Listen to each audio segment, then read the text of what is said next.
Morning. Guess where I am?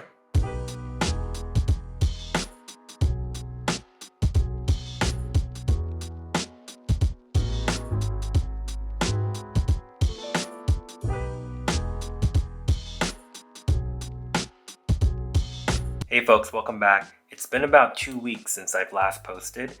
It's because I have been so busy packing up my entire life in Boston and moving my whole family over to Seattle. And the house you saw me wake up in, it's actually not our place. It's an Airbnb. We are legitimate digital nomads for a while until we find the place here. Yeah, without even having an address, we just picked up our life and just moved over here. So now that I'm finally here in Seattle, I took this first week off so that my family and I could explore the city and start to settle into where we're going to live. But this transition gave me some time to think and feel a lot of different things. And I wanted to take this video to kind of talk to you about that scary feeling when you really want to do something.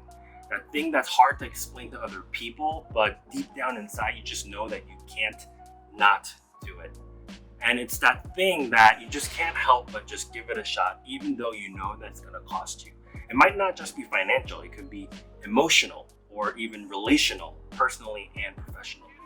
And if you're tuning into this channel and you follow my videos, then you and I have something in common already. It's that transition into design, that desire to be that maker, doer, that creative, and that deep inside, that feeling, that urge, the motivation to quit what you're doing to give it a shot. I think that's just something we have in common, but it's not just about design and our career. From the stories I've heard from you guys, it seems like it's actually deeper. It's broader. It just influences every part of our lives. It seems more like the type of people that are attracted to this sort of thing.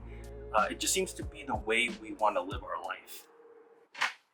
So for me, this recent move to Seattle reminded me of all of that. Growing up, I used to make so many decisions out of fear. Fear of disappointing people, fear of failure, fear of the what ifs, the unknowns. And you quickly realize that you just can't live life like that because it doesn't help anyone, not even yourself. That you don't grow, that you're not really going anywhere. So I worked really hard to unlearn so many of those things. And now I feel like I have a pretty good grasp and some confidence around the decisions I make. That it's because it's meaningful, that it matters, that it's impactful not only to me, but for the people around me, and that I am sincerely making an attempt to maximize the way I've been designed. And I'm willing to bet that you want that for yourself too. That you and I have that in common. We want that for ourselves and for our families. And hopefully by doing that we're having a positive impact on the people around us.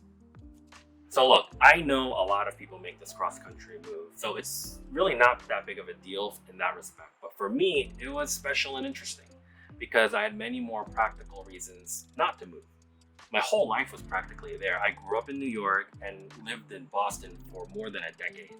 I went to school there. I met Alina, my wife, there. I started a family there. I've developed an amazing community of friends who are so involved that they were practically like family. I mean, they even helped raise our kids. And I did my career transition there. I have my design network that's largely there. So I had so many reasons to stay in Boston, but we still decided to move to Seattle. So there were many more inexplicable reasons that compelled us to make this big life change and have a new adventure as a family. I mean, I don't know, call it intuition, feeling, like anytime I try to put words to it, it just sounds so stupid. But let me explain it this way. So once we decided that we were going to move and started packing, telling people and saying our goodbyes, the feelings I was like processing, the thoughts that I was having and going through, it felt so familiar. There was a pattern. So pattern number one is that the things worth trying are usually not the most practical things. As an example, when I decided to go into UX design, or at the time, all I was doing was giving myself a chance and trying out UX design.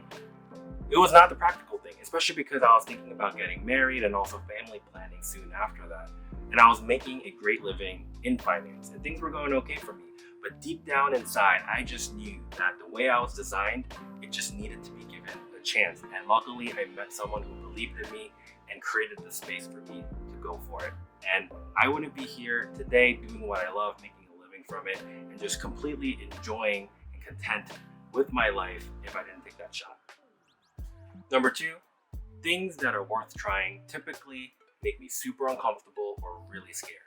And as an example, the first design job that I got out of General Assembly was at a startup with an amazing mission and great people, but I wasn't going to be paid a lot, and there was a high chance that the company was going to fail because it was so early stage.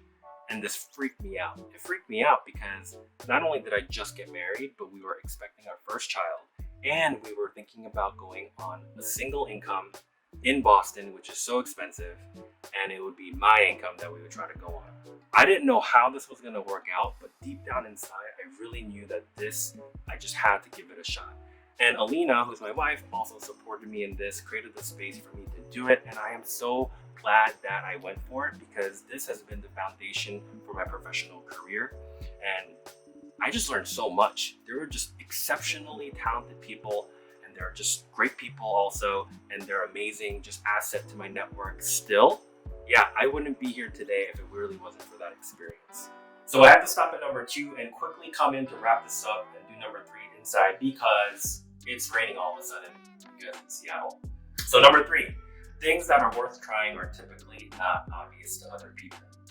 And if you're following my content, then you probably feel me on this. And the first big one that you and I have in common is probably our career transition into design. When I was telling people that I was even thinking about a career in UX design and making a career transition, it was totally not obvious to other people, and that makes sense because it's not meant to be obvious to other people. The other time that I've gotten this sort of reaction is when I decided to take that first design job at a startup that might fail, especially because I was expecting my first child. And again, when I started this YouTube channel, there was a lot of, are you sure you want to do this? Is this where you really want to spend your time? Like, does this make sense? It just wasn't obvious to me. And now, I'm just so glad that I just respectfully did not listen to those thoughts, feedback, criticism, whatever you want to call it, and I just gave it a shot because I'm just so thrilled at not only what I've been able to accomplish, but the things that I've been able to make and do and just be content with. And yeah, if I listened to other people, I wouldn't be doing what I'm doing today. Hello? Yeah? I'm downstairs. I already hung up. Oh. Can I just ask you something? Yeah. I didn't think it would be so quick, but can you pick up food? Yeah. Right, but then could you also get Coke Yeah, okay. on the way from somewhere else? Yep. Okay.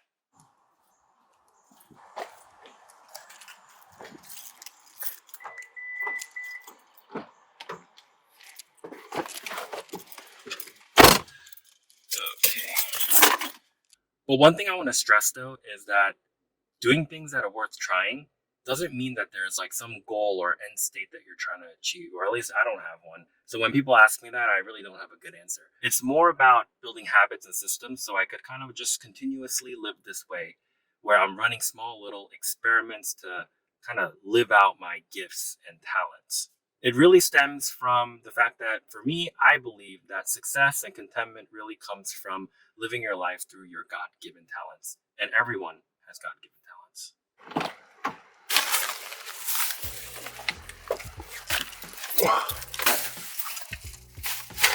So before I head in, I just want to quickly wrap up this video. Basically, that's all to say that I want to encourage you.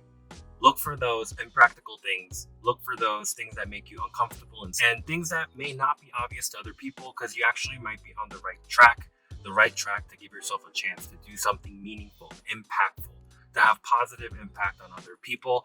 And you may be giving yourself a shot and making sure that you are maximizing the way you've been designed.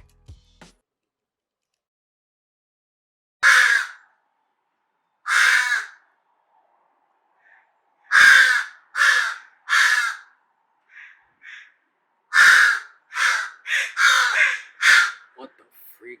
Yo, there are ravens here? Then why is the football team called Seahawks? I have never seen ravens in Baltimore. But there's a ton of ravens here. You hear that? Oh my god. Is it mating season?